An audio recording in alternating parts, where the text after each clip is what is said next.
quit your job, pursue your vocation, because you have a vocation. I have a vocation. Everyone you've ever known, they have a vocation, this force that runs underneath your skin and in your veins towards a calling, something greater than yourself, work that you're meant to be doing in this world.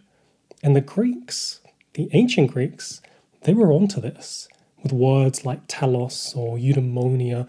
They were circling this idea that destiny could be connected to craft, to skill, to public service in the world.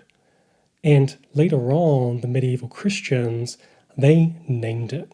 They named it in their monasteries under swinging bells, this word vocation, to be called, to be summoned by this otherworldly voice. And I want to explain why you need to quit your job and pursue your vocation. And my name is Joe Yulee. I'm obsessed with vocations and callings and navigating your path. That's why I educate people on YouTube, Substack, podcasts. That's why I founded the online membership called the Career Archetypes Unearthed, where I help people to choose the right career path with this deep conviction.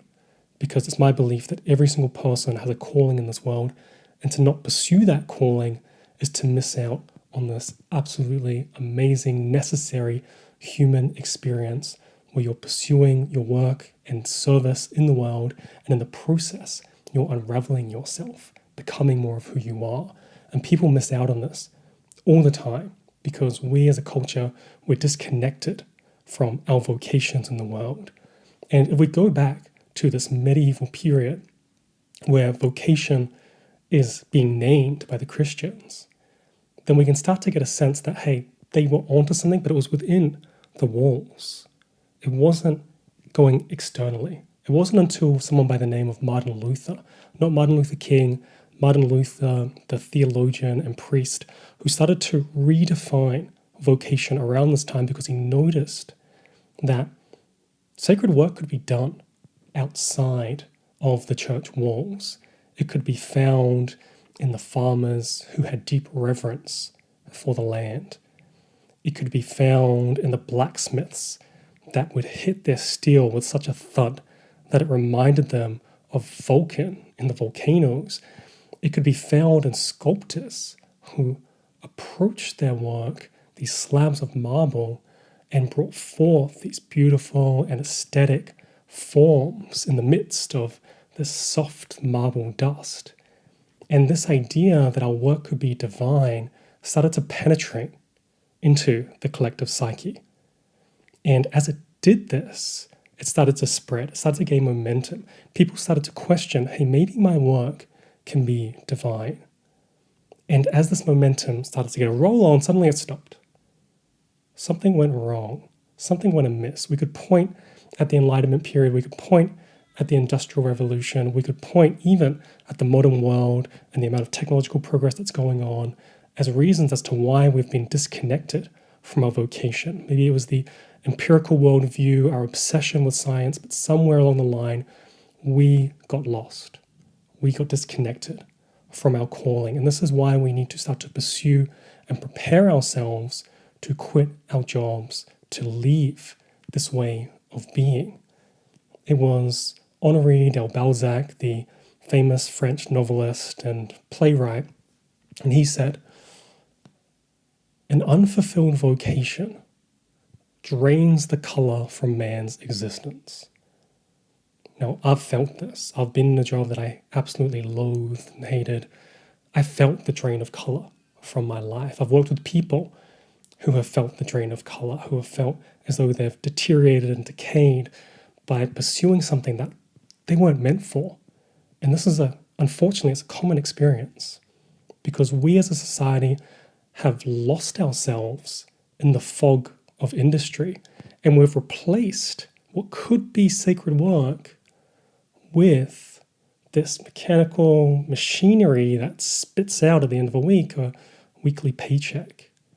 We've traded these gilded dreams for plastic, grey, office Zoom meetings, where on those Zoom meetings, you find people all the time who have the weight of unfulfilled lives on them, and it's festering. And they bring that resentment into the workplace, and people that were once hopeful marinate that in that, and they lose themselves in that process. And we can do better. We have so much collective wisdom, so much collective know-how, that this really isn't good enough. And one argument I hear for people not to quit their jobs or to leave this world is that they're just going to laze and graze, right, with the sheep.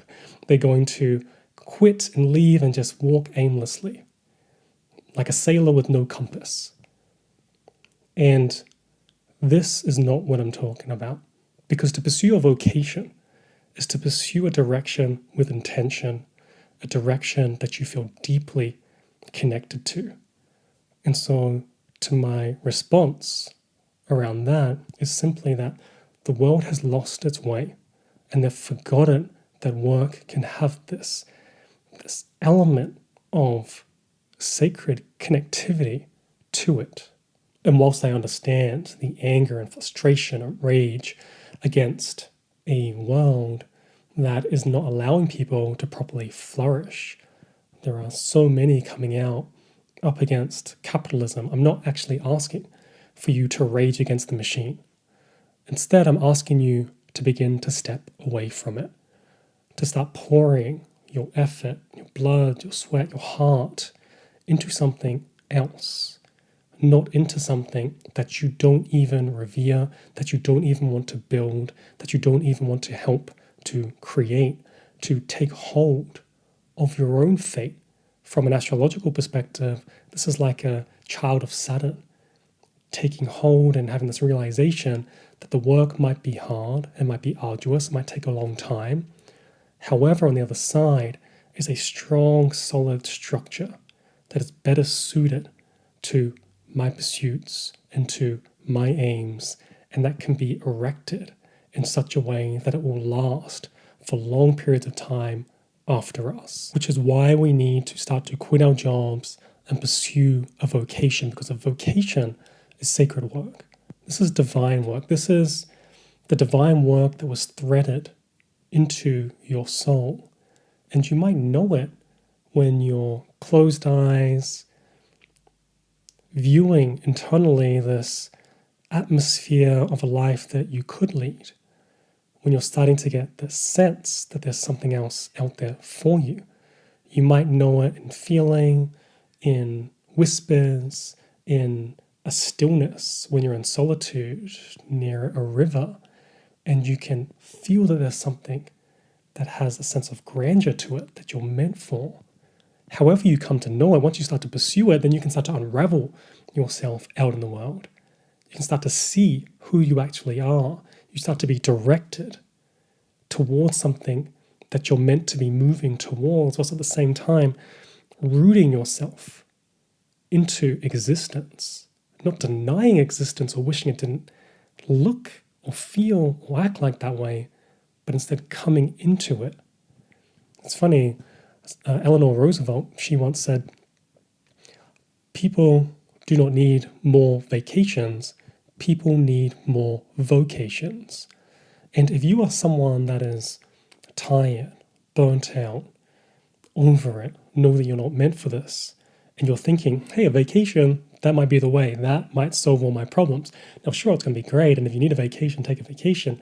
But when you're finished that vacation and you have to come back to your job, and you have to continue on trudging through this mechanical snow, and all of a sudden on the other end, you're saying like, 4 weeks in, when you're back from holiday, this just really isn't worth it. This is the point that you need to start to connect into your vocation, your calling, because your calling energizes. Your calling gives you life. Your calling, to use Balzac's word, gives you color. And the other thing about a vocation is that it calls you to where you're meant to be. It calls you, in a way, home. And to begin to pursue it means to start to return to where you're meant to be. Now, if we were to start to think about St. Anthony stripped himself bare. gave away all of his possessions to the sick, the needy, the homeless. Here you go, here you go, here you go. Because he was connected to his vocation, and other people saw this as irrational. They couldn't understand how someone could connect into their calling and then decide to give everything away.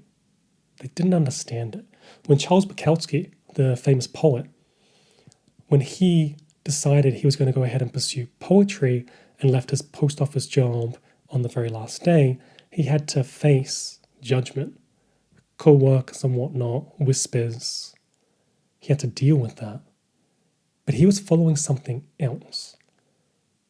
When I left my claims insurance job and decided I was going to pursue being a philosopher, I was warned. Don't do this because Joe Everyman has no money. Instead, you should go and do corporate consulting. This is gravely misunderstood by our society. They do not understand the pull towards a vocation, the reason, the rationale as to why someone would go in this direction. And yet it is this very direction that one has to go in order to properly pursue their calling. One has to surrender to their calling. So I ask you to lift your gaze, because the modern world has you hunched, bent over, eyes squinted, tight, like this, and you're not expressive, expansive. But you need to lift your gaze because you're getting lost in the blur of the everyday. You're not in the stream of life, you're outside observing it. And so when you lift your gaze, in the same way that the ancients did when they would lift their gaze and be guided by the stars around their direction, we too need to lift our gaze and connect into our vocation so that it can guide us. In the same way that the three wise men journeyed by starlight to find their king, we too need to lift our gaze and connect in with our vocation and let it lead us. Because the Greeks, they understood this. They might not have had a name for it, but they understood it. The medieval Christians, they named it a vocation, a calling, a summons. We feel it too. We feel it under our skin. We feel it running through our veins. We know that we have something that we're meant to pursue. The problem is that it is hidden under the rubble of societal nonsense, bad beliefs, and conventions, under dirt and duty. And so I am asking you, if you are feeling in any kind of way that you're meant for more, that you're meant to pursue something beyond your current job, to wake up from your trance, that this is okay. It is not okay. And instead to rise from the ruins, to step into your vocation. Quit your job, pursue your vocation. And if you want to know how I help you to do that, check out the link below.